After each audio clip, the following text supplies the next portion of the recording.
तो छत्तीसगढ़ का आर्थिक सर्वेक्षण की क्लास में हम कंटिन्यू करते हुए आगे बढ़ते हैं। तो अगला चैप्टर है हमारा लोक वित्त। तो क्या है, सामाजिक आर्थिक विकास के लिए रुपयों का जो मैनेजमेंट है उसको हम बजट के पॉइंट ऑफ व्यू से जानते हैं। जस्ट लाइक जैसे आप भी अपना मंथली बजट वगैरह जो है बना के चलते होंगे कि कहां कहां से कितने पैसे आएंगे, कहां कहां कितने खर्च हमको करने हैं, है ना भाई। तो पैसे के आने और जाने की व्यवस्था और उसका निर्धारण करना ही जो है ये बजट बनाना कहलाता है। तो वैसे ही राज्य सरकार और केंद्र सरकार द्वारा प्रत्येक वर्ष एक अनुमानित बजट बनाया जाता है ना भाई। और फिर उस बजट में जो अनुमानित बजट था, तो उसमें हम कहां कहां तक पहुंचे, क्या हमारी उपलब्धियां रही के बारे में आर्थिक सर्वेक्षण में अपडेट किया जाता है।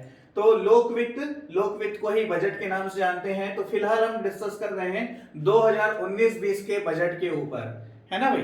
तो यहां पर जैसा मैंने आपको बताया, आय या प्राप्तियां, तो एक हुआ आय और दूसरा हुआ व्यय, इनकमिंग एंड आउटगोइंग, ये ऐसा समझिए इसको। तो आय या प्राप्तियों की हम बात करें तो वर्ष 2019-20 के बजट के अनुसार प्राप्तियां जो थी वो 91,542 करोड़ रुपए अनुमानित थी। 91,542 करोड़ रुपए अनुमानित थी, 91,542 करोड़, ठीक है। और वैसे ही जो खर्च है, जो व्यय है, वो 90,909 करोड़ रुपए अनुमानित थी। अब देखिएगा, जो आय होता है, जो प्राप्तियां हैं, ये दो पार्ट में डिवाइड होता है। एक को हम बोलते हैं राजस्व आय, दूसरे को हम बोलते हैं पूंजीगत आय। एक है हमारा राजस्व आय, दूसरा है हमारा पूंजीगत आय। तो राजस्व आय को दो भागों में डिवाइड करते हैं, कर राजस्व और गैर कर राजस्व। तो अब देखिएगा क्वेश्चंस क्या क्या हैं। तो यहां पे जैसे आपको कुल प्राप्तियां कितनी अनुमानित थी ये याद करना है, कुल व्यय कितनी अनुमानित थी ये याद करना है। उसके बाद यहां पर इंपॉर्टेंट क्वेश्चन बनता है राजस्व आय में, जो कुल प्राप्तियां हैं उसमें राजस्व आय कितना अनुमानित है, तो 79,746 करोड़ रुपए, जो कि कुल प्राप्तियों का कितना परसेंट है, तो ये बहुत इंपॉर्टेंट हो जाता है, 87.11%। दो बार इसको सीजीपीएससी प्रीलिम्स में पूछा जा चुका है। अलग उस समय आंसर अलग था क्योंकि हर साल डेटा अलग अलग होता है, पर क्वेश्चन का टाइप यही था। तो ये देखिएगा, जो कुल प्राप्तियां हैं 91,542 करोड़ रुपए, तो उसका कितना परसेंट है राजस्व आय, 87.11% है। तो ये जो 87.11% है ये इंपॉर्टेंट है। और पिछले वर्ष की तुलना में राजस्व आय में कितनी वृद्धि अनुमानित है, तो ये 7.72%, 7.72%। ये दूसरा इंपॉर्टेंट क्वेश्चन हो गया। इसी चीज को हम पूंजीगत आय में देखें तो पूंजीगत आय जो है 11,796 करोड़ रुपए अनुमानित रही, और ये जो है कुल आय का 12.89% थी। तो बिल्कुल आप 100 में से इतने को माइनस कर दो तो जो बचा हुआ है वो पूंजीगत आय। अब आ जाइए, राजस्व आय को हम दो पार्ट में लेते हैं, कर राजस्व और गैर कर राजस्व। तो कर राजस्व की बात करें तो कर राजस्व से जो प्राप्ति है वो है 50,847 करोड़ रुपए अनुमानित, 50,847 करोड़ रुपए अनुमानित। और जो कुल प्राप्तियां हैं उसमें कर राजस्व का योगदान कितना है, 63.76%। ये भी एक इंपॉर्टेंट क्वेश्चन हो गया आने वाले एग्जाम के लिए। एक तो राजस्व आय का योगदान परसेंटेज में कुछ का हिस्सा 87.11%, वैसे ही कर राजस्व का, तो कर राजस्व का योगदान कितना है, 63.76%। इसको भी प्रीवियस एग्जाम्स में पूछा जा चुका है, ध्यान रखिएगा इस बात का। और वृद्धि की बात करेंगे तो गत वर्ष की तुलना में कर राजस्व में 9.55% की वृद्धि हुई है। ये लीजिए, 1 2 3 4, ये क्वेश्चन जो है ज्यादा इंपॉर्टेंट होते हैं डायरेक्ट बेसिस पे, जैसे इसको भी एक बार पूछा जा चुका है राजस्व व्यय को एग्जाम में। मतलब क्वेश्चन कहीं से भी बनते हैं, तो जितने भी डेटा मैंने आपको बताए हैं एक दो बार इसकी प्रैक्टिस आपको जरूर करनी है। एक बार भी आपने रीड किया है तो ऑप्शंस देख करके आंसर दिमाग में क्लिक कर जाता है। मुख्य परीक्षा वगैरह की बात करें तो इन्हीं चीजों को क्वेश्चन के फॉर्मेट में पूछा जाता है इकोनॉमिक्स वाले पार्ट में, है ना भाई, कि वर्ष 2019-20 के बजट अनुसार कर राजस्व का उल्लेख कीजिए। तो कर राजस्व क्या होता है ये बताते हैं, कर राजस्व क्या होता है, कर राजस्व के अंतर्गत क्या कहां से अमाउंट आता है, और फिर कैसा रहा, कैसी वृद्धि रही, कैसी भागीदारी रही, यही सब बताते हुए हमको आंसर लिखना पड़ता है। तो कर राजस्व 50,847 करोड़ रुपए अनुमानित, जो कि कुल प्राप्तियों में 63.76% का योगदान रखती है और गत वर्ष की तुलना में 9.55% की वृद्धि इसमें अनुमानित रही। कर राजस्व में मुख्य रूप से वस्तु एवं सेवाओं पर कर शामिल है, आय एवं व्यय पर कर शामिल है, संपत्तियों एवं पूंजीगत लेन देन पर कर शामिल है। तो ये सभी जगह से जो पैसा आता है वो कर राजस्व के अंतर्गत आता है। जबकि गैर कर राजस्व के अंतर्गत निवेश से प्राप्त लाभांश, ब्याज जो अमाउंट दी रहती है गवर्नमेंट किसी को लोन वगैरह पे, तो उससे जो मिलने वाला ब्याज है, जो राज्य सरकार वगैरह को अनुदान प्राप्त होता है उससे, और जो सबसे इंपॉर्टेंट है इसमें वो है केंद्रीय अनुदान।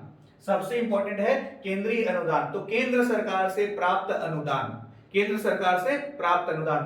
तो गैर कर राजस्व में सबसे ज्यादा पैसा केंद्र सरकार से प्राप्त अनुदान से आता है। गैर कर राजस्व में सबसे ज्यादा पैसा केंद्र सरकार से प्राप्त अनुदान से आता है। इसको पूछा जा चुका है एग्जाम में, ध्यान रखिएगा। और गैर कर राजस्व में केंद्र सरकार से प्राप्त अनुदान का जो हिस्सा है वो 69.46% है। ये फिर से एक इंपॉर्टेंट पॉइंट हो गया, 69.46% है, ध्यान रखिएगा।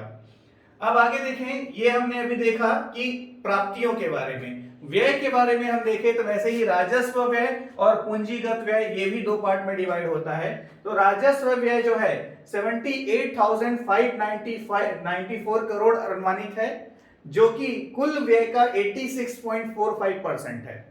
और पूंजीगत व्यय जो है 12,109 करोड़ रुपए अनुमानित है, जो कि कुल व्यय का 13.32% है। ठीक है। अब राजस्व व्यय दो पार्ट में डिवाइड हो गया, योजनागत व्यय, गैर योजनागत व्यय। योजनागत मतलब जैसे कि जो आपकी प्लानिंग, जैसे आप मंथली अपना बजट बनाते हैं तो जो आपने डिसाइड कर लिया है कि हाँ ये रूम रेंट देना है, ये खाने का चार्जेस है, ये कोचिंग की फीस है, व्हाटएवर ये है। अब उसके अलावा मान लो सैटरडे को कोई दोस्त ने आपसे पार्टी ले ली तो वो आपका हो गया गैर योजनागत व्यय, क्योंकि उसमें जो एडिशनल अमाउंट आपका खर्च हो गया जिसकी आपने प्लानिंग नहीं की थी। तो बिल्कुल वैसे ही यहाँ पे योजनागत व्यय के अंतर्गत कौन कौन सी योजनाएं आती हैं? सार्वजनिक योजनाएं जो राज्य सरकार आम नागरिक के लिए बनाती है, ऊर्जा क्षेत्र में होने वाली खर्च राशि, परिवहन, उद्योग, स्वास्थ्य, साक्षरता, गरीबी उन्मूलन की। कहने का मतलब यह है कि जितनी भी सरकार की योजनाएं वगैरह रहती है उसके माध्यम से जो राशि खर्च होती है वो सभी योजनागत व्यय के अंतर्गत आती है। जबकि गैर योजनागत ये प्लानिंग में शामिल नहीं होता, लेकिन इसके ऊपर खर्च होता है, जिसमें सबसे बड़ा हिस्सा जो होता है ब्याज अदायगी।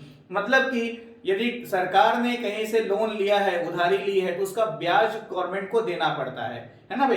तो 19-20 के बजट में आपका 4,489 करोड़ रुपए की ब्याज अदायगी जो है अनुमानित रही है, ध्यान रखिएगा। तो ब्याज अदायगी, तो गैर योजनागत व्यय में सबसे बड़ा पार्ट जो है वो ब्याज अदायगी का होता है। इसके बाद सरकार के द्वारा दी जाने वाली सब्सिडी, जैसे कि एलपीजी वगैरह हम परचेस करते हैं तो कुछ अमाउंट जो है हमारे बैंक अकाउंट में ट्रांसफर होता है, वो सब्सिडी अमाउंट है। प्रतिरक्षा सेवाएं और उसके अलावा आपातकालीन सेवाएं, जैसे कि बाढ़ कुछ आ गया, जैसे अभी आपका कोरोना वाला जो समस्या चल रही है तो ये भी आपातकालीन स्थिति के अंतर्गत ही आ जाता है। तो इन सभी जगह जो खर्च होता है, जैसे कि पिछले साल स्टेट गवर्नमेंट ने कोरोना महामारी आएगी और इतना खर्च होगा, ये ऐसी कोई योजना बनाई नहीं थी, ये एकाएक आया और अभी गवर्नमेंट का काफी सारा पैसा इसके ऊपर खर्च हो रहा है ना भाई। तो ये योजनागत गैर योजनागत व्यय है। जितने भी रेड कलर में लिखे हुए हैं सभी आंकड़े हैं, इंपॉर्टेंट पार्ट है, मेमोराइज आपको बहुत अच्छे से इसको करना पड़ेगा। राजस्व व्यय की इसमें बात करें तो इसमें देखिएगा राजस्व व्यय में सबसे बड़ा हिस्सा किसका है? तो अन्य सभी मदों में होने वाला खर्च। दूसरे स्थान में क्या है? वेतन एवं भत्तों में होने वाला खर्च। तीसरे स्थान में है पेंशन के ऊपर होने वाला खर्च।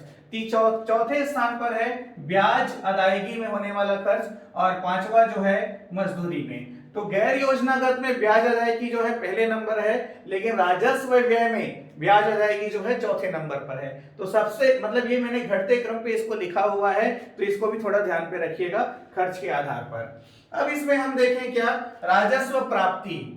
तो राजस्व प्राप्ति 79,746 करोड़ में से हम माइनस कर दें राजस्व व्यय को 78,594 करोड़, तो आता है 1151 करोड़, जिसको बोलते हैं राजस्व आधिक्य या राजस्व घाटा भी बोलते हैं। तो ये जो है इंपॉर्टेंट पार्ट हो गया एग्जाम के लिए कि वर्ष 19-20 के बजट के अनुसार राजस्व घाटा या राजस्व आधिक्य कितना अनुमानित है, तो 1151 करोड़ रुपए अनुमानित है, ध्यान रखिएगा। वैसे ही राजकोषीय घाटा की बात करें तो राजकोषीय घाटा 10,880 करोड़ रुपए और प्राथमिक घाटा 6,391 करोड़ रुपए जो है अनुमानित है। तो ये जो तीन चीजें हुई ये भी इंपॉर्टेंट पार्ट होते हैं क्वेश्चंस के, जिसको आपको मिस नहीं करना है।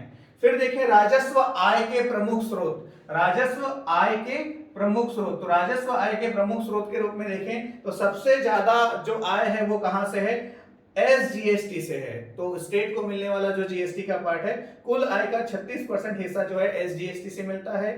फिर राज्य उत्पाद कर से 22% और उसके बाद फिर बिक्री कर एवं व्यापार कर। तो इस तरह से अभी हमने लोक वित्त के ऊपर विस्तार से चर्चा किया। जो डेटा मैंने आपको पूरा बताया है उसको पेन डाउन कीजिएगा और एक दो बार देख देख के लिखने की प्रैक्टिस कीजिएगा, तो उससे क्या है ऑटोमेटिक चीजें जो है आपको याद हो जाएंगी। तो एग्जाम में ऑप्शंस देखते ही क्लिक कर जाता है, आंसर्स आ जाते हैं, क्वेश्चन बन जाता है। ठीक है, तो अगली क्लास में हम संस्थागत वित्त एवं विनियोजन के ऊपर आगे बढ़ते हुए फिर एग्रीकल्चर वानिकी को कवर करेंगे। ठीक है।